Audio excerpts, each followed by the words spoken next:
Get more latest updates. Press the subscribe option and press. Friends, welcome to our channel. ప్రస్తుతం ఉంటున్న పరిస్థితుల్లో బీమా అనేది ప్రతి వారికి ముఖ్యమైన అంశంగా చెప్పుకోవచ్చు.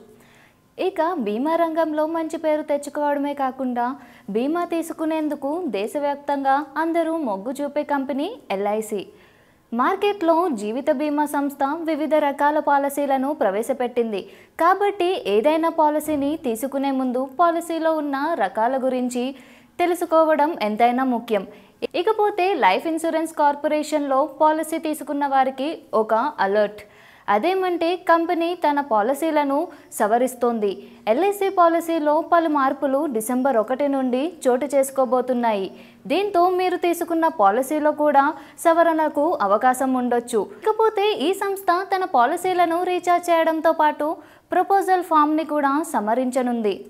ఇన్సూరెన్స్ రెగ్యులేటర్ IRDAI నిబంధనలకు అనుగుణంగా LIC తన పాలసీలను సవరిస్తున్న విషయం తెలిసిందే. ప్రస్తుతం ప్రపోజల్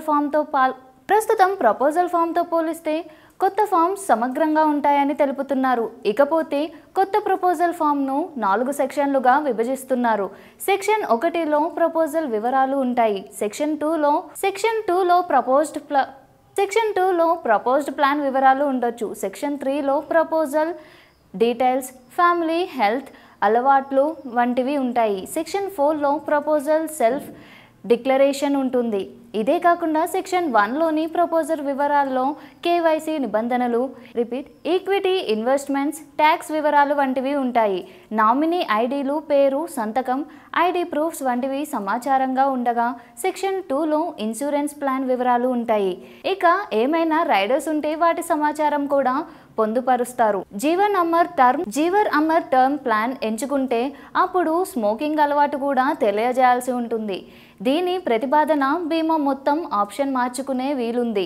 ఇక సెక్షన్ 3లో వివిధ రకాల వ్యాధులపై డాక్టర్ ప్రశ్నలు ఉంటాయి. హెల్త్ ఇన్సూరెన్స్ ప్రపోజల్ ఫామ్ మాదిరిగానే ఈ ప్రశ్నల సరళి ఉంటుంది.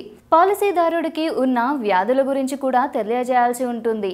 డయాబెటిక్స్, స్ట్రోక్, ఎయిడ్స్, HIV వంటి పలు వ్యాధుల వివరాలు అడుగుతారు. ఇక డిక్లరేషన్ పార్ట్ విషయానికి వస్తే ఇప్పుడు 3 సంతకాలు కాకుండా ఇప్పుడు ప్రపోజర్ 7 చోట్ల సంతకం చేయాల్సి ఉంటుంది. అలాగే LIC ఏజెంట్లు విడిగా కాన్ఫిడెన్షియల్ రిపోర్ట్ను కంపెనీకి అందించాల్సి ఉంటుంది. ఇకపోతే డిసెంబర్ 1 నుండి కంపెనీ రీలాంచ్ చేసిన ప్లాన్ను కొత్తగా ప్రపోజల్ ఫామ్ను స్వీకరిస్తారు. కాబట్టి LIC పాలసీదారులు ఈ విషయాన్ని గమనించగలిగారని సంస్థ ప్రతినిధులు తెలియజేస్తున్నారు. ఈ వీడియో మీకు నచ్చితే లైక్ చేయండి, షేర్ చేయండి, సబ్స్క్రైబ్ చేయండి.